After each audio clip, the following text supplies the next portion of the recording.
Fernando Sor est né à Barcelone en 1778, dans une famille de la classe moyenne. Enfant prodige, il a reçu une éducation musicale formelle au légendaire monastère bénédictin de Montserrat, où il a joué en soliste avec son célèbre chœur, l'Escolania.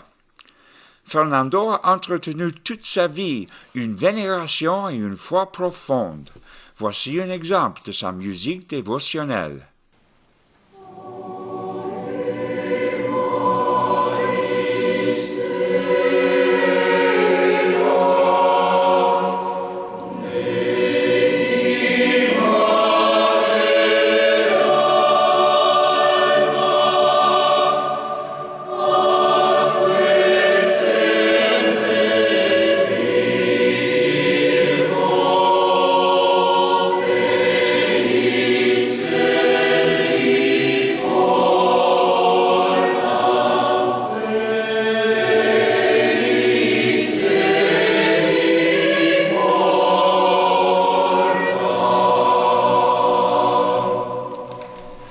L'instrument préféré de Fernando était la guitare, et il a composé de nombreuses œuvres dans des genres traditionnels espagnols, tels que la seguidilla et le bolero.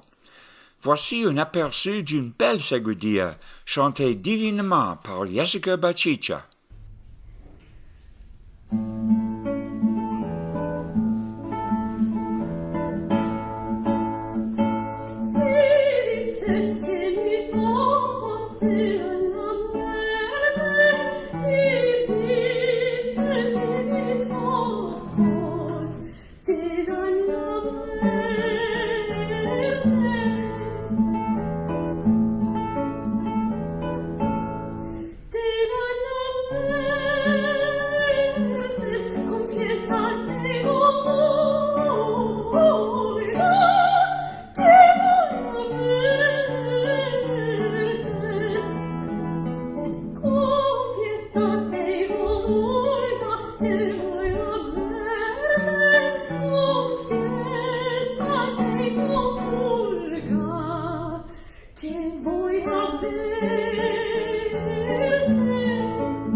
Fernando aimait aussi l'opéra italien, et à 17 ans, il a écrit une partition originale pour le libretto Il Telemaco.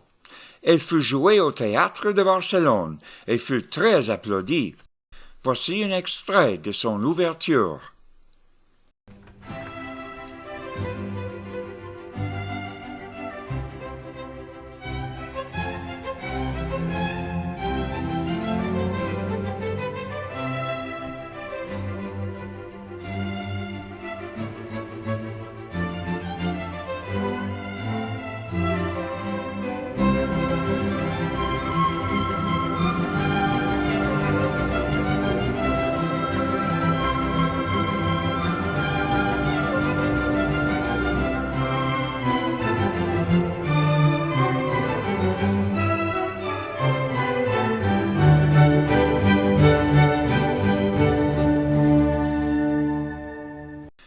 Ce succès lui vaut d'être invité par la ravissante duchesse d'Albe, qui parraine Fernando dans son palais de Liria à Madrid.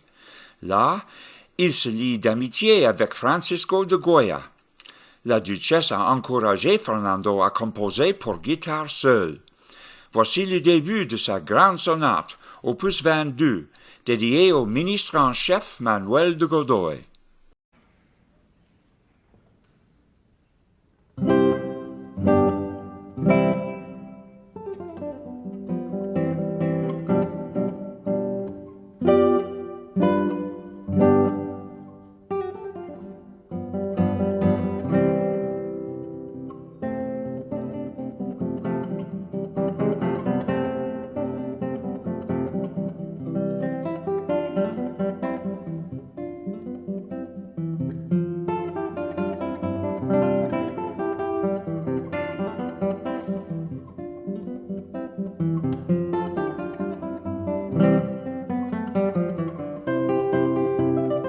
Mais en 1808, Napoléon a décidé de détrôner la monarchie décadente des Bourbons. Il installe son frère Joseph sur le trône d'Espagne, ce qui précipite le soulèvement del 12 de Mayo et l'horrible guerre péninsulaire. Fernando a servi comme capitaine dans l'armée espagnole et a composé de nombreux chants patriotiques.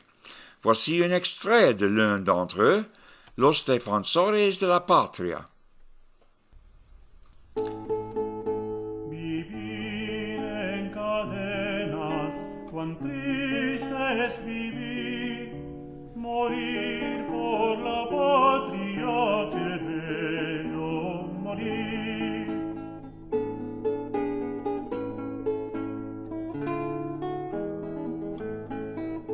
Partamos al campo, que es gloria el partir, la trompa guerrera nos llama la lid.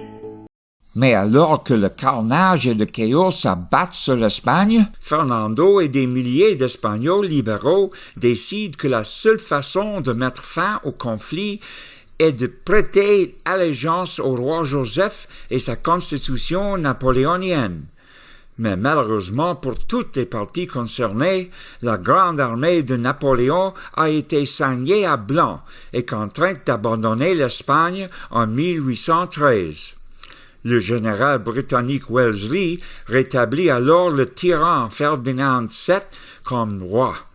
Tous les Espagnols qui avaient soutenu le roi Joseph et les valeurs des Lumières devaient désormais fuir l'Espagne, sous peine d'être emprisonnés, voire tués. Fernando s'enfuit donc avec son amour d'enfance, Joaquina, passe en France et rejoint les milliers de ses compatriotes en exil. Fernando et Joaquina s'installent à Paris. Mais c'était une époque incertaine, avec l'emprisonnement de Napoléon sur l'île d'Elbe et la restauration du roi Bourbon Louis XVIII. En janvier 1815, Joaquina meurt tragiquement en couche, mais donne à Fernando une belle fille, Carolina. Napoléon s'échappe alors de l'île d'Elbe, et c'est ainsi que commencent les turbulents 100 jours. Le célèbre compositeur, chef d'orchestre et virtuose italien Muzio Clemente invite Fernando à Londres, où il se produit devant des publics de grande distinction, dont une représentation commandée par la famille royale. La princesse Charlotte a été si fascinée qu'elle est devenue l'une des élèves de guitare les plus assidues de Fernando. Il a écrit des études durables qui constituent aujourd'hui encore un répertoire de base pour les étudiants comme pour les maîtres. Voici l'étude numéro 17, jouée magnifiquement par la virtuose coréenne Kyu-hee Park.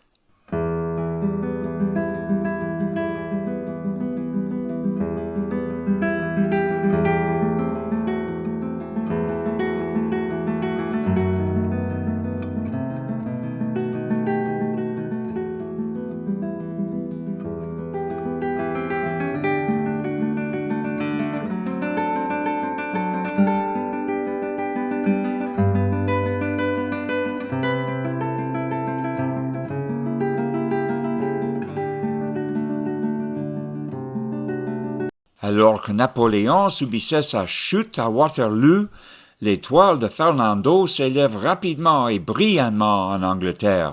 Il a écrit des fantaisies, des élégies, des menuettes, des ariettes, des valses et des chansons, parmi son catalogue d'œuvres. Il a également écrit ce qui est devenu sa pièce maîtresse pour guitare seule, Variations sur un thème de Mozart. Voici des extraits du Paris Film de Segovia, réalisé en 1954.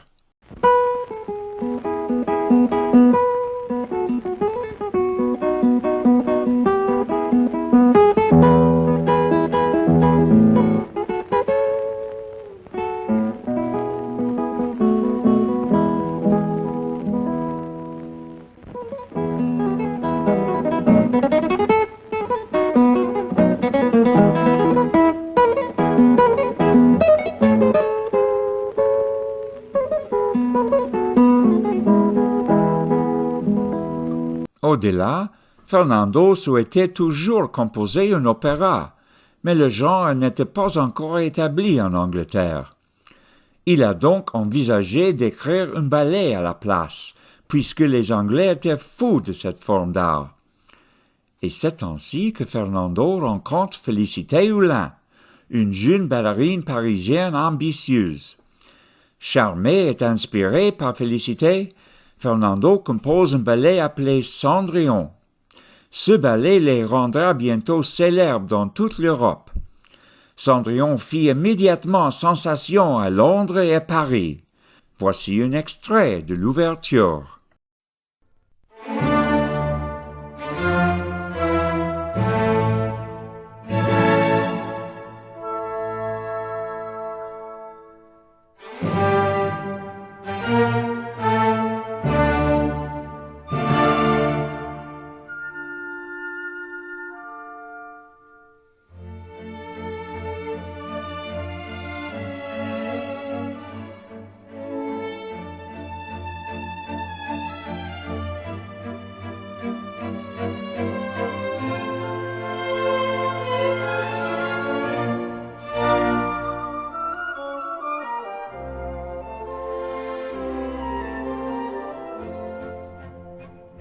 Lorsque la nouvelle de Cendrillon parvint au tsar Alexandre de Russie, il invita Félicité à devenir prima ballerina du Bolchoï et Fernando à devenir compositeur à la cour impériale. Félicité et Fernando se marient à Paris en 1823 et entreprennent une grande tournée de spectacles européennes. En route vers Moscou, ils sont acclamés partout où ils se produisent, y compris à Berlin et Varsovie. L'heure de leur triomphe avait sonné.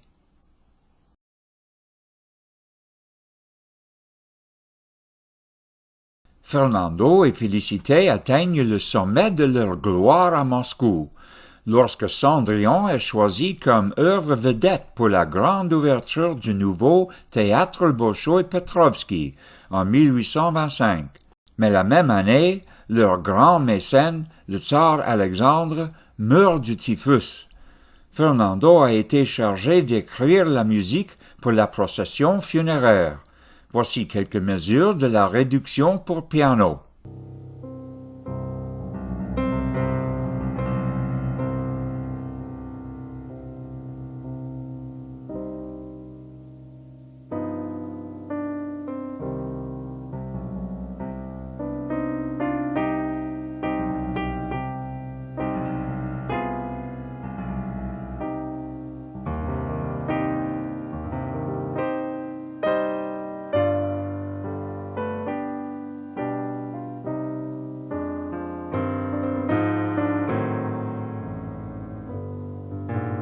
Le frère et successeur d'Alexandre, le tsar Nicolas Ier, a demandé à Fernando d'écrire un nouveau ballet, qui serait la pièce maîtresse des festivités de son couronnement.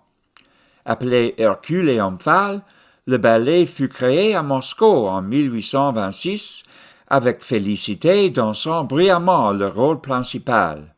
L'ouverture elle-même fit sensation, car elle était écrite à la manière d'une fugue. En voici un extrait.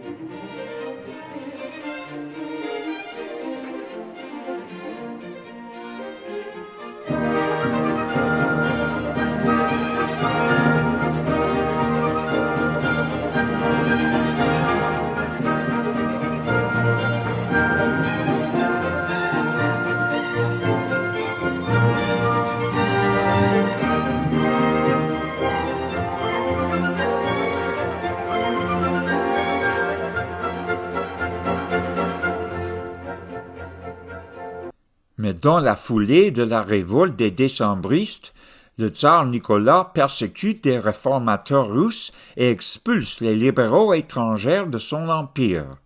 Fernando et Félicité sont séparés et il retourne en France avec sa fille, Carolina. Paris les accueille à bras ouverts. Cendrillon est encore au milieu de son éventuelle série de plus de 100 représentations et la musique à la guitare de Fernando est acclamée partout dans la vie. Entre autres choses, il a composé de merveilleux duos. Voici quelques extraits de son Encouragement, dédié à l'un de ses élèves. Il est interprété ici par le duo légendaire d'Ida Presti et Alexandre Lagoya.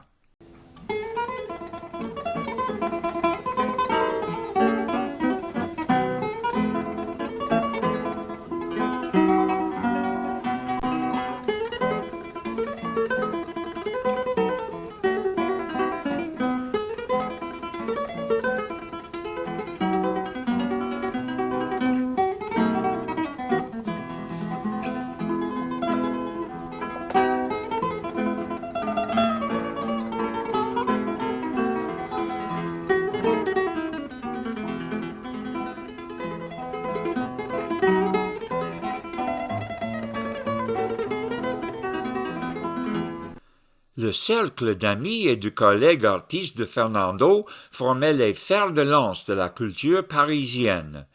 Des compositeurs comme Berlioz et Cherubini, des prodiges comme Chopin, Liszt et Paganini, des écrivains comme Hugo et Sand, et des peintres comme Delacroix.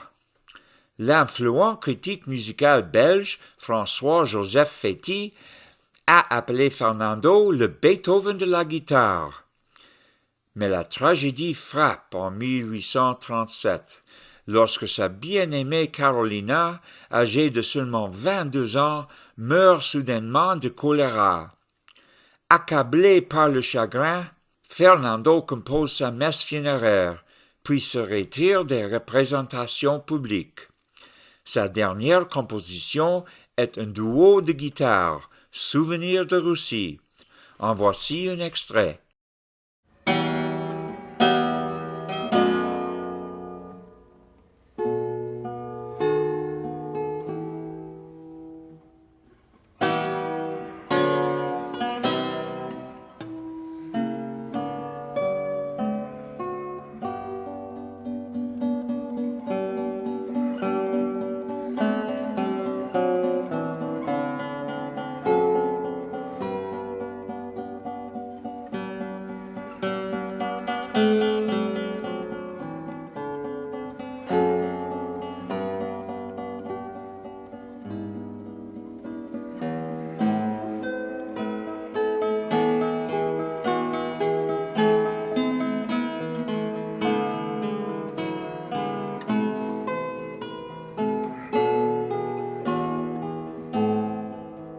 Le cœur brisé par la perte de Carolina, Fernando meurt à Paris en 1839.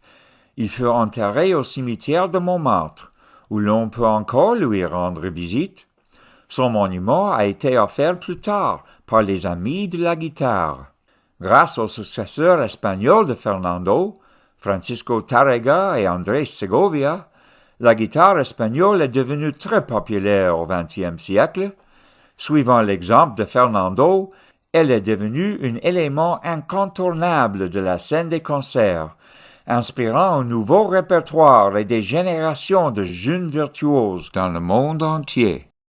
Fernando a montré que la guitare n'était pas seulement un instrument pour accompagner la voix, mais un orchestre miniature en soi. Après avoir entendu Segovia jouer la grande sonate de Fernando, Claude Debussy a remarqué que la guitare n'est pas un petit orchestre, l'orchestre est une grande guitare. Cette idée se retrouve dans le club de guitare Shiba Gakuen. Ici, ils interprètent le 5e symphonie de Beethoven.